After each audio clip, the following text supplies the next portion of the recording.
감사합니다. 저희 팀에서 연구한 것은 혁신고등학교 학생들이 어떻게 생활하고 졸업 후에는 또 어디 가서 어떤 일을 하고 있는가, 이것을 저희가 이제 살펴보았습니다. 초등학교, 중학교는 이제 각각 혁신학교를 나왔으면 그 상위급 다음 학교에서 학생들을 관찰 가능한데요. 고등학생들은 이제 초, 중등이라고 했을 때는 그러기가 힘들죠. 그래서 이 고등학교를 졸업한 학생들을 이제 저희가 면담을 해서 연구를 한 건데요. 연구의 목적은 그렇습니다. 그 혁신고등학교를 졸업한 학생들을 저희가 찾아서 고등학교 때 어떻게 생활했고, 그 다음에 진로는 어떻게 준비해서 이동을 했고, 진로 이후에 현재 어떻게 살고 있고, 혁신고등학교에서 배우고 경험했던 것들을 어떻게 느끼며, 또 이후 혁신고등학교가 어떻게 가야 한다고 하는지, 이런 부분들을 저희가 알아보았습니다. 그래서 연구 문제는 이렇게 4가지로 저희가 설정을 해서 했고요. 주요 연구 방법으로는 저희가 이제 면담이 가장 이제 지속적이고도 가장 중요한 방법이었습니다. 혁신고등학교가 저희가 연구를 시작할 때 경기도에서 69개가 있었어요. 저희가 시작한 무렵에. 그 중에 저희가 8개 교를 선정했고요. 8개 교 중에 2개가 사립이고, 나머지 6곳이 국립이었는데요.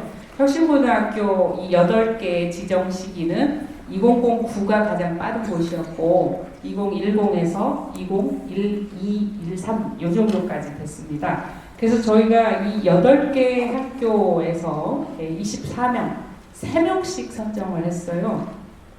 3명씩 선정을 했는데, 이 3명을 어떻게 선정했냐면, 고루 반영됐으면 좋겠다. 그 학생들의 배경이. 그래서 대학을 진학하지 않은 학생들도 각 학교에서 1명씩 선정을 했고, 대학을 갔는데 서울로 간 사람도 1명씩 선정했고, 그것이 아마 현실적인 기준이잖아요, 우리가 얘기를 할 때.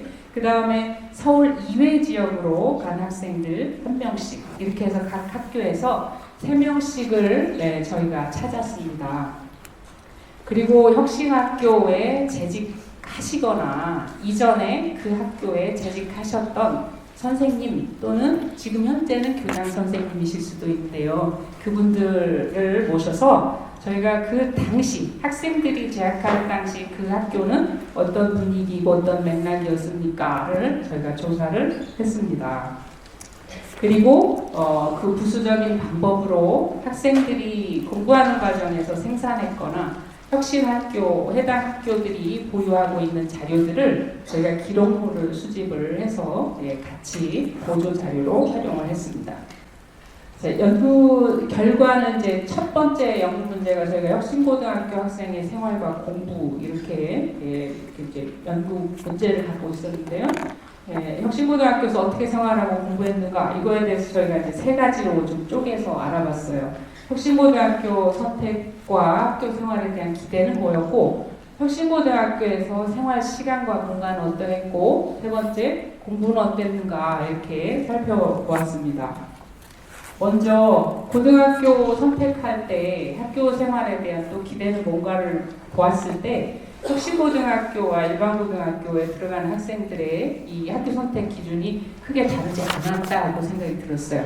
왜냐하면 경쟁을 피하고 내신 성적 잘 받을 수 있는 학교를 우선적으로 선정하는 경우가 있었고, 안전하게 들어갈 수 있는 학교, 실속을 챙기고 차별성을 할 수 있는 학교, 이런 기준을 갖고 학교 선택을 하고 있었고요. 학교에 대한 기대로 가장 이제 두드러지는 것도 역시 내신 점수 잘 받는 거, 학생들이 그러잖아요. 내신을 잘 딴다 이렇게 얘기를 하죠. 그래서 그런 부분에는 특별한 차이가 없었다는 생각이 들었는데, 이 혁신고등학교에서 생활한 학생들이 2012학번부터 2014학번까지 있었어요. 그래서 혁신학교로 지정된 이후 적어도 그 다음 해에 입학한 학생을 선정했어요. 그래서 이 학생들이 혁신학교에 대해서 우리 학교가 혁신학교야라는 것을 모르고 들어오는 학생이 당시에는 더 많았습니다. 지금이 아니니까요. 네, 그런 배경이 있었고요.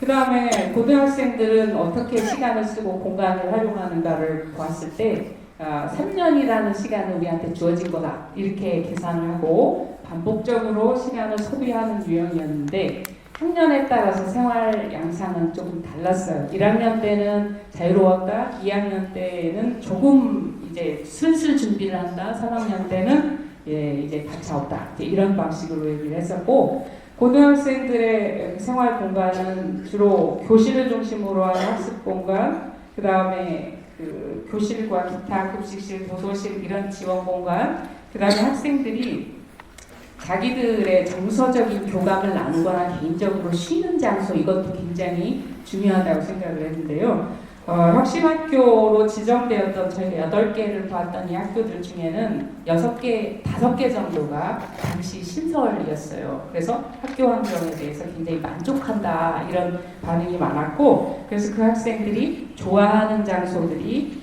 굉장히 많았습니다. 뭐 돌담길도 있었고 산책로도 있었고 그래서 이런 부분도 학생들이 생활하는 데는 굉장히 중요한 요소가 아닌가 하는 생각이 들었었고 그 다음에 공부는 어떻게 하는가 봤더니요. 교과 활동 및 시험에서는 학생들이 뭐 수업의 많은 부분을 함께하는 활동이나 과제로 이루어졌고 거기에서 중요한 건 학생들의 주도성이었고 수업을 하면서 공부하는 방법을 우리가 배웠다 이렇게 반성을 하고 있었고요. 시험은 배운 만큼만 쉽게 출제되는 방식이었어요. 그리고 그렇지만 이제 여기에서 한 가지 학생들이 아쉬워하는 것 중에 하나는 입시 대비는 부족했다는 점은 반복적으로 얘기를 하고 있었습니다. 비교과 활동도 역시 학생들이 주체적으로 할 수 있는 이런 기회를 많이 줬다는 점들을 학생들이 기억을 하고 있었고 특히 자치활동 같은 경우에는 공적인 삶을 연습하는 기회가 됐다. 그리고 역시 비교과 활동을 통해서 학생들이 성장을 했고 결과적으로는 입시 전형에도 도움을 받았다. 이렇게 학생들이 회고를 했습니다. 진로를 이제 결정을 하고 진로를 향해서 가는 이런 과정을 한번 살펴보면요. 진로에 대해서 학생들이 시기에 닥쳐서 생각하거나 자기 삶의 가치관이나 형편에 따라서 진로를 정하거나 아니면 처음부터 대학을 당연히 가는 거지 이렇게 생각하는 이 3가지 유형을 저희가 관찰할 수 있었고 진로 계획을 수립해서 변경할 때 뭐 자기가 좋아하는 교과나 직업이 명확한 경우에는 다른 학생들보다 빨리 출발하고 빨리 이렇게 진행을 할 수가 있었고요. 그렇지만 진로 계획을 수정하는 최종 기준은 역시 선생님이 안 될 거야 될 거야 하고 제시해주는 성적이었습니다. 진로를 이제 구체화하는 방법으로는 교과 적성과 이제 개인적인 관심사를 추구하는 경우도 있었고 교과 수업이나 체험 활동에서 참여하던 활동들을 자신이 확장시켜서 밖으로 가져나가는 경우도 있었고 상담을 통해서 자기 그 신념을 보고하는 경우도 있었고 개인적으로 판단해서 노력하는 경우도 저희가 관찰을 할 수가 있었습니다. 진로가 이제 전이되는 이 배경을 보면 학교 안에서는 교과 수업과 체험 활동을 중심으로 각자 학생들이 스토리를 구성해가는 이런 편이었는데요. 서울 소재대학에 진학한 학생, 일반 지역에 진학한 학생, 비진학자 순으로 각기 서로 다른 공부 잘하는 학생에게만 학교는 집중해준다 하는 이 소외감을 갖고 있었습니다. 그리고 비진학자들이 활용할 수 있는 자원은 학교 안에서 굉장히 빈약한 것으로 이렇게 파악이 됐고 학교 밖에서는 입시학원의 강좌나 전형에 대한 상담 이런 것들을 활용하는 학생이 한 3분의 1 정도 됐고요. 학교 프로그램에서 경험한 것들을 밖으로 가지고 나가는 학생도 있었고 비진학자의 경우에는 특히 개인적 노력에 의존하고 있었습니다. 진로 전이를 안내해주는 가장 큰 역할을 한 사람은 고3 담임이었고요.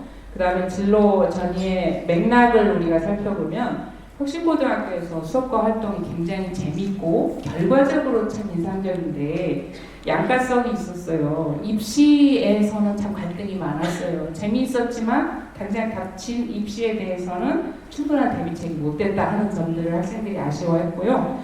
그 다음에 수시 전형에 이제 편중되어 있었다 이런 점과 가정환경 또는 부모의 교육 철학에 따라서 학생들이 진로 정의하는 그 한계가 정해졌다는 점도 있었고 학교에서 하라는 거 열심히 하고 최선을 다해서 참여했지만 내가 결국은 대학 가려고 했는데 못 갔다 이런 학생들은 회의감을 갖기도 했습니다.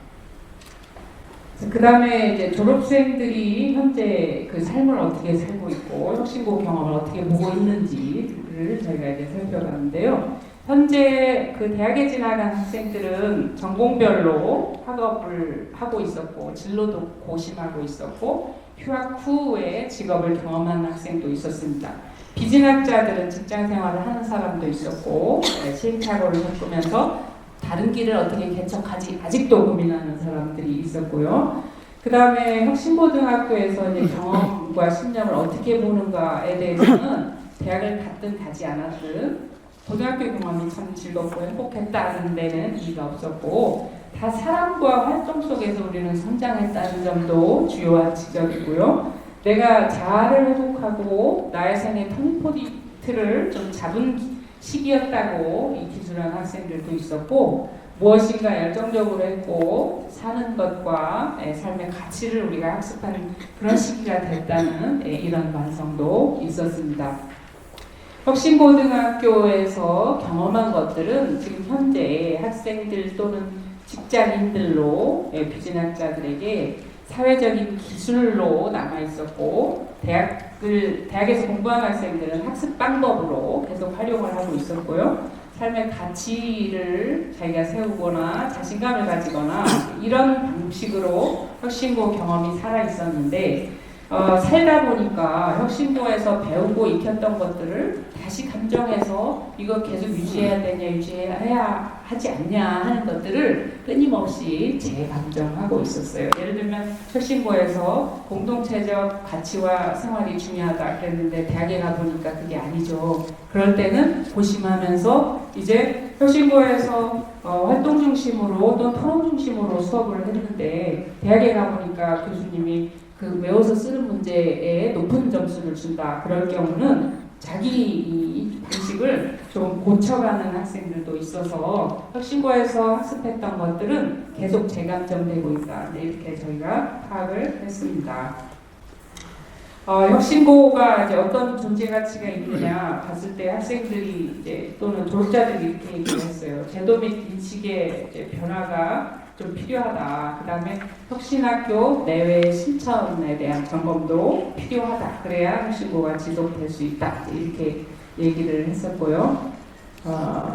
이제 혁신고등학교 발전을 위해서 저희 이제 뭐 좀 연구진이 이렇게 모아본 얘기인데요.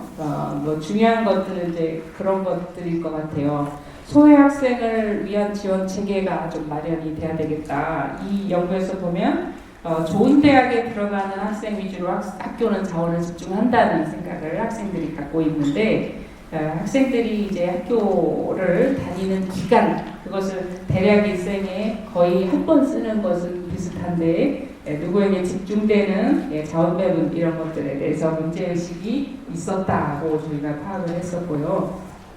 그 다음에 저희가 관찰했던 그 8개 학교에서는 선택 과목을 얼마나 배치했느냐에 따라서 교육과정 자치를 어느 수준으로 실천했는지 이거에 대한 얘기는 각기 조금 다를 수 있겠지만 선택 과목을 배치하고 학생들에게 조금 더 학생들과 이제 그 소통이 되는 이런 교육과정을 운영하기 위해서 노력하는 이런 부분들이 계속 이제 이어졌으면 좋겠다는 점도 저희가 하나의 이제 좀 바람이라는 점으로 정리를 할 수 있겠고요.